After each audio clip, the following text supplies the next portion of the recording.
ബിസ്മില്ലാഹിർ റഹ്മാനിർ റഹീം. അസ്സലാമു അലൈക്കും വറഹ്മത്തുള്ളാഹി വബറകാതുഹു. ഇനി നമുക്ക് സൂറത്ത് യാസീനിലെ തന്നെ 40, 41, 42 എന്നീ നമ്പറുകളിൽ വരുന്ന ആയത്തുകളാണ് മനസ്സിലാക്കേണ്ടത്. അതിൽ പറയുന്നത് 40-ാമത്തെ വചനത്തിൽ പറയുന്നത് ലശംസു യംബഗീ ലഹാ അൻ തുദ്രികൽ ഖമറ വലല്ലൈലു സാബിഖുൻ നഹാർ വകുല്ലും ഫീ ഫലകിൻ യസ്ബഹൂൻ. ലശംസു യംബഗീ ലഹാ, സൂര്യന് കഴിയുകയില്ല, അൻ തുദ്രികൽ ഖമറ, ചന്ദ്രനെ പ്രാപിക്കുവാൻ. എന്ന് പറഞ്ഞാൽ അവ രണ്ടിൻ്റെയും രണ്ട് ഭ്രമണ പഥങ്ങളും വേഗതകളുമാണെന്നാണ് ആ പറഞ്ഞത്. അപ്പോൾ സൂര്യന് ചന്ദ്രനെ പ്രാപിക്കുവാൻ കഴിയുകയില്ല. വലല്ലൈലു സാബിഖുൻ നഹാർ, രാത്രി പകലിനെ മുൻകടക്കുകയും ഇല്ല. കുല്ലുൻ, എല്ലാം ഫീ ഫലക്കിൻ യസ്ബഹൂൻ, എല്ലാം ഒരു സഞ്ചാര മണ്ഡലത്തിൽ നീന്തിക്കൊണ്ടിരിക്കുകയാണ്. അതാണ് യസ്ബഹൂൻ എന്ന് പറഞ്ഞാൽ നീന്തിക്കൊണ്ടിരിക്കുകയാണ് ചെയ്യുന്നതെന്നാണ് ഖുർആൻ പറയുന്നത്. അപ്പോൾ ഇവിടെയുള്ള പദങ്ങൾ നിങ്ങൾ പരിചയപ്പെട്ടിട്ടുണ്ട്.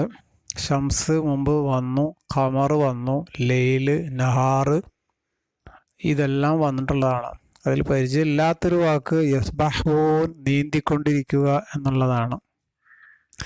അപ്പോൾ ഇതിൻ്റെ അർത്ഥം സൂര്യനാകട്ടെ അതിന് ചന്ദ്രനെ പ്രാപിക്കുവാൻ പറ്റുകയില്ല, രാത്രി പകലിനെ മുൻകടക്കുന്നതുമല്ല. എല്ലാവരും ഓരോ ഗ്രഹവും ഓരോ സഞ്ചാരമണ്ഡലത്തിൽ നീന്തി സഞ്ചരിച്ചു കൊണ്ടിരിക്കുന്നു. നേരത്തെ നമ്മൾ പറഞ്ഞല്ലോ, സൂര്യൻ മാത്രമല്ല, all the bodies of solar system are together. സൗരയുധത്തിലെ എല്ലാതും ചലിച്ചുകൊണ്ടിരിക്കുകയാണ് എന്ന് പറഞ്ഞു. എന്ന പോലെ കുല്ലുൻ, എല്ലാം ഫി ഫലക്കിൻ യസ്ബഹൂൻ, ഓരോ ഗ്രഹവും ഓരോ സഞ്ചാരമണ്ഡലത്തിൽ നീന്തി സഞ്ചരിച്ചു കൊണ്ടിരിക്കുകയാകുന്നു. അതെല്ലാം സഞ്ചരിക്കുകയാണ്, സഞ്ചരിക്കാത്തതൊന്നുമില്ല എന്നാണ് ഖുർആൻ പറയുന്നത്. ഇവിടെ സൂര്യൻ്റെയും ചന്ദ്രൻ്റെയും ഒക്കെ വ്യത്യസ്തമായിട്ടുള്ള വേഗതകളാണ് എന്നൊക്കെ അവിടെ സൂചിപ്പിക്കുന്നുണ്ട്. ഇനി പറയുന്നത് വആയത്തുൽ ലഹും അന്നാ ഹമൽനാ ദുർരിയ്യതഹും ഫിൽ ഫുൽകിൽ മശ്ഹൂൻ. വആയത്തുൽ ലഹും, അവർക്കൊരു ദൃഷ്ടാന്തമാകുന്നു. അന്നാ ഹമൽനാ ദുർരിയ്യതഹും, അവരുടെ സന്താനങ്ങളെ നാം വഹിക്കുന്നു. ഫിൽ ഫുൽക്കിൽ മശ്ഹൂൻ, ഭാരം വഹിച്ചു കൊണ്ടുപോകുന്ന കപ്പലിൽ. അപ്പോൾ കപ്പലിൽ, ആ കപ്പൽ സമുദ്രത്തിൽ താഴ്ന്നു പോകാത്ത വിധത്തിൽ കപ്പലിൽ ആളുകൾ സഞ്ചരിക്കുന്നതൊരു ദൃഷ്ടാന്തമാണ്. അതിൽ ചിന്തിക്കാനുണ്ട് എന്നേ ഖുർആൻ പറഞ്ഞുള്ളൂല്ലോ. വആയത്തുൽ ലഹും, അവർക്കൊരു ദൃഷ്ടാന്തമാകുന്നു. അന്നാ ഹമൽനാ ദുർരിയ്യതഹും, അവരുടെ സന്തതികളെ നാം വഹിച്ചു കൊണ്ടുപോകുന്നു. ഫിൽ ഫുൽക്കിൽ മശ്ഹൂൻ, ഭാരം നിറക്കപ്പെട്ട കപ്പലുകളിൽ. അപ്പോൾ അതിൽ ചിന്തിക്കാൻ മാത്രമുണ്ട് എന്ന് ഒരായത്തായിക്കൊണ്ട് അള്ളാഹു ഇവിടെ നമ്മളെ ഓർമ്മപ്പെടുത്തുന്നു. ഇനി അതുപോലെ കപ്പൽ മാത്രമല്ല, ഖലഖ്നാ ലഹും, അവർക്ക് വേണ്ടി നാം സൃഷ്ടിച്ചു. മിൻ മിസ്ലിഹി, അതുപോലുള്ളത്. മാ യർകബൂൻ, അവർക്ക് യാത്ര ചെയ്യുന്നതിന് വേണ്ടി.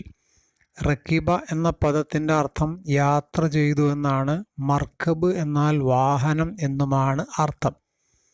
അപ്പോൾ ഖലഖ്നാ ലഹും, അവർക്ക് നാം സൃഷ്ടിച്ചുണ്ടാക്കി. മിൻ മിസ്ലിഹി, അതുപോലുള്ളത്, കപ്പൽ പോലുള്ളത് എന്നർത്ഥം. മാ യർകബൂൻ, അവർക്ക് യാത്ര ചെയ്യാൻ വേണ്ടി. അപ്പോൾ നമ്മൾ ചിന്തിക്കും, ഇതൊക്കെ നമ്മളല്ല ഡിസൈൻ ചെയ്തത് എന്ന്. നമ്മളാണ് ഡിസൈൻ ചെയ്തതെങ്കിലും അതൊക്കെ ഉണ്ടാക്കുവാനും ഒക്കെയുള്ള ബുദ്ധിയും കഴിവും ഒക്കെ അള്ളാഹുവാണ് നമുക്ക് നൽകിയത്. അതിന് മലയാളത്തിൽ അപ്പോൾ അതുപോലെയുള്ള വസ്തുക്കളിൽ നിന്നും അവർക്ക് സവാരി ചെയ്യാവുന്ന പലതിനെയും അവർക്ക് നാം സൃഷ്ടിച്ചു കൊടുത്തിരിക്കുന്നു.